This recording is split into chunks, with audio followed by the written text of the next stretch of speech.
We're gonna start off now with Gabe Tobias, co-founder and national training director of the Movement School. Gabe, welcome to the conversation. Hey, John. Good to have you here. I believe we've spoken before on the Damage Report, actually. We did. It looked kind of like this. We did, exactly. So, look, I want to talk about the organization and I want to talk about the current campaign, but to give people an idea, if they're not familiar with you and your work and the Movement School, what are some of the sort of noteworthy candidates that you've worked with before? So my background, I come from a community organizing background. I worked with Acorn back in the day when that was still around, working in mostly in California there. Spent some time on the Obama campaign in 2008. Then I worked in 2014 with Zephyr Teachout when she had her amazing run here in New York against Andrew Cuomo, kind of prefiguring a lot of what we saw in 2016 and afterwards in terms of inspiring progressives running grassroots campaigns. And then just last year, worked with Alexandria Ocasio-Cortez and her upstart campaign against Joe Crowley here in New York, which is where the Movement School came from, kind of arising from that campaign, and worked with Justice Democrats particularly during that time. Okay, so those are some of the biggest names, obviously, and it seems like you learned quite a bit there. And then now we've got the Movement School. So for people who are not familiar with it, what is the objective? What is the mission statement of the Movement School? Yeah, so basically the Movement School comes out of the idea that we need to find a way in our political infrastructure to build people power translating into electoral power, right? To take power away from the donor class, consultant class, and bring it back to movement organizations and people. And what we center really in Movement School is leadership development.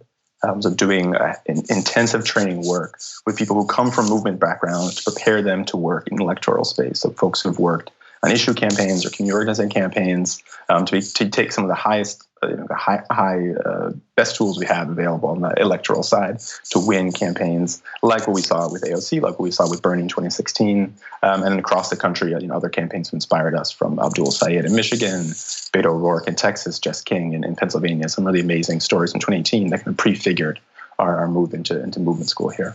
Okay, and so now you've had a little bit of time. How many people so far have gone through this training? So we've done 2 cohorts just in this past year, and the cohorts are super intensive. So it's a 10-week-long program. We're covering every aspect of campaigns, covering digital, covering finance, covering comms and field work. And we've now had 71 fellows graduate during this past year between the 2 cohorts. And those are folks coming all across the country, so 30 different states. Those are majority. I think we've got 83% are people of color who graduated from our cohort, 73% women, and 73% people from working class backgrounds. So a very diverse group and really amazing, inspiring people. It's been such a pleasure to work with them over this past year. And so I know that the Movement School is considered a sister organization to the Justice Democrats, where that's explicitly, these are candidates, they're running around the country. And so I'm curious, I know that the Justice Democrats, they get people who apply to be endorsed by the organization, but they're out there looking for the right sorts of candidates. And so for the Movement School, are you looking at mainly a lot of people are trying to get in and you're sort of weeding through applications, or are you going around the country and identifying people that could benefit from this additional training in various parts of the country? So we do a little bit of both. We have an open call for applications for each of our cohorts. We actually have a call open right now. So folks who are interested in applying, it's open until January 10th. You can find us at movementschool.us. Folks who want to apply to the winter cohort. So we have an open call. I think we've had a little over 2,000, exact number, over 2,000 applicants last year. Wow. And over them, only 71 accepted. So it's a very low acceptance rate. So we have open call, but as well, we do a lot of very focused outreach because we want to reach communities, particularly communities that have been underserved by progressive training in the past. So people who are in rural areas, people who are outside the kind of normal progressive circles in New York, DC, California. We want to make sure that everywhere in the country we have people who can access the training. So we got fellows who are in rural Alaska or rural Mississippi coming to us from all sorts of different places. So, wow, a lot of demand there. I mean, that sounds like an Ivy School acceptance rate. When you initially said that there was this open period right now, I thought, well, I'm fascinated. I would actually love to take the training, but I have a feeling I probably wouldn't make it through your criteria. But for the people who do, those who are selected, what are some of the things that they'll learn over the course of those 10 weeks? So what was really exciting about this when we started was thinking about how we take folks who spent so much time, like some of the people we work with on the AOC campaign, folks who came from the 2016 Sanders campaign, and take their experience, their expertise, and bring it to a new generation. So that's kind of the model we work with. And that covers a broad spectrum of topics. So we do everything from high level, how to prepare a campaign plan, how to put together a budget, how to put together a fundraising plan, down to nitty gritty stuff. So like, how do you think about the actual tactics you use during your GOTV, your get out the vote period? Do you use mail? Do you use digital? Do you use TV? How do people think about digital security on campaigns? How do you cover some of the broader tactics? But we also have a very strong ideological foundation. That's really important in movement school. This isn't just how you win campaigns, but why you run them in the first place. So thinking about the history of the progressive movement, understanding the current situation in the country. We have amazing, one of my colleague of the Justice Democrats, Waleed Shahid, comes in and talks, a lot about what this current moment in the crisis means in that context.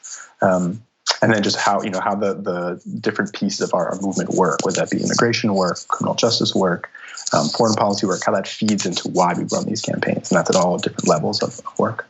Okay, so you told us a little bit about your past, some of the campaigns you've worked on, and I'm sure that similarly the people who are organizing Movement School probably have a lot of that same sort of experience. We've now had basically one cohort of Justice Democrats go through in 2018, and there were a number of big wins, way more than I think anyone would have predicted going into it, but there were losses as well. And so you've got your background, you're also seeing all of these different candidacies being run. What are some of the lessons that the movement is picking up from these candidates who are running, at least to some extent, through the model that you're teaching at the Movement School? Yeah, that was a critical piece of this sort of coming together of Movement School, was learning from the lessons in 2018, learning from 2016 and previous years as well. I think that the critical piece is that we can't underestimate the need for people who've had hands-on work with a lot of these sorts of skills. It's easy to have sort of find inspiring people who can do one particular thing, but for a campaign to work, you really have to have people across every area of work, right? You have to have people who can help candidates raise money. We know how difficult it is for someone who's not a millionaire, right? Who doesn't know a bunch of wine cave, billionaire friends who can help hold fundraisers. You have to really grind it out and work both your digital side, your email side.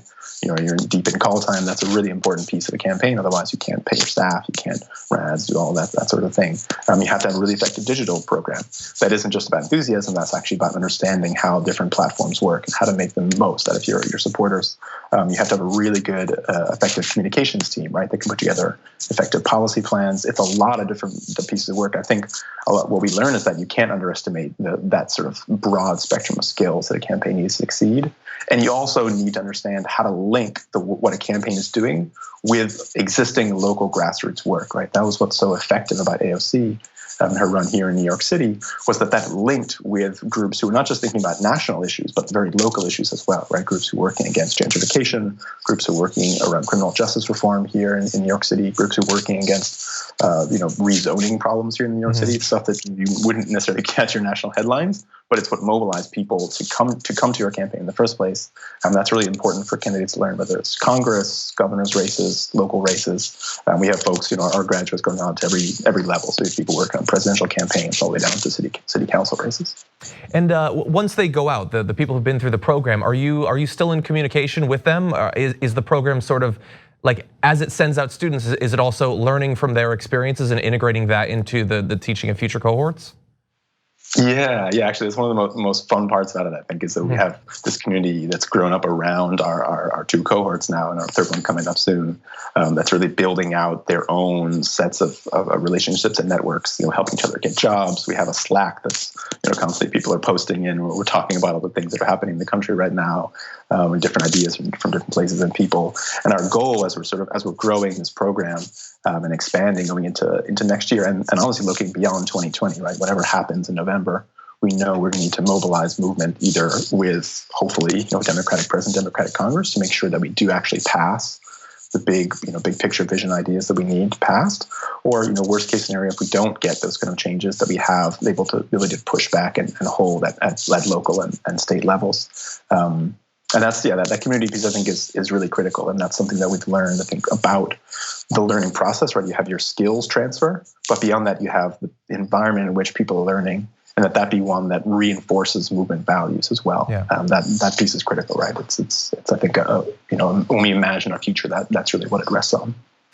So I know that you've got Justice Democrats, and there are a couple of organizations sort of like it that are providing this assistance to candidates, many of which they've never run before. You've got the Movement School, which is helping to train up people who are going to work on these campaigns around the country. But I know that in other areas, sort of like left electoral infrastructure, it doesn't necessarily, it's not necessarily as robust as what you can expect if you run sort of through in the establishment lane. Some of these organizations that would like to work with these primary challengers are being blacklisted by some of the party, like the DCCC, things like that. What are some other areas of left infrastructure that you think sort of similarly need to be developed to give these candidates and the people working for their campaigns the best chance? Yeah, no, I mean, it's still a really challenging terrain out there. I think we've made leaps and bounds in the last 4 years and 2 years to a place where folks are now running and being encouraged to run and having some infrastructure around them. But it's nowhere near where it needs to be. I mean, it's actually we're talking about DCCC blacklist. We have one of our fellows on one of the Justice Democrats campaigns, and Marie Newman, amazing candidate, right? And her opponent is anti-abortion Democrat somehow. The people were forced out of working with Marie in her run because of that blacklist. So I think there really needs to be a connection between what I call the three pieces of an effective campaign. You need to have your people, first of all, right? You need to have well-trained people, and that's where Movement School focuses. You need to have the vertical relationships between your on-the-ground organizing work and the bigger picture policy pieces, right? So your ability to talk about Green New Deal, Medicare for all, ending mass incarceration, foreign policy, progressive foreign policy as well, and tying that together with your local organizing work. And then the last piece, you need donors. I think that's where we are still far behind. There are a lot of progressive donors out there. You saw what was the Bernie Sanders fundraising numbers this last quarter, right? He outraised Buttigieg and Biden, who obviously have a lot more wealthy donors who are ready to support them. He did with grassroots people, so they're out there, but that network hasn't really come down to the congressional and local level yet. Yeah. That's something that I think we're working on a little bit this year. We're getting there piece by piece, but that's something that definitely needs to be built out. And looking forward to future success. That you can run for office, in the state legislature and be able to tap into that network that sees the potential there. I'm curious. One other, I guess, a thing that can be built on over time.